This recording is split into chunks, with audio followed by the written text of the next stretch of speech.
বাবা কি নিয়ে আসলা তো এই দেখো অনেক বাজার করে নিয়ে আসছি। আরে বাবা, এখানে আছে সবজি বাজার প্লাস আম প্লাস আমের সাথে আনছি করলা বাহ আলু।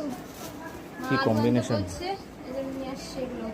আচ্ছা আর এখানে নিয়ে আসছি স্ন্যাক্স ও বাহ, আর ঘরের টুকিটাকি অনেক কিছু লাগবে ওগুলো নিয়ে আসলাম।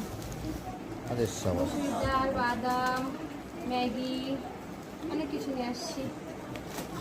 আর নিয়ে এসছি এত গরম পড়ছে এটা নিয়ে ও এসছি থ্যাংক ইউ তোমার থ্যাংক ইউ জন্য। Thank you thank you thank you It's for you thank you. and এগুলো হচ্ছে আমাদের জন্য। এটা হচ্ছে লস্যি। বেশ ভালো, খাও। গরমে এখন আর লস্যি বানাতে পারবো না, তো এই লস্যি কোক এই যে ভরে নিয়ে আসছি। তো চলো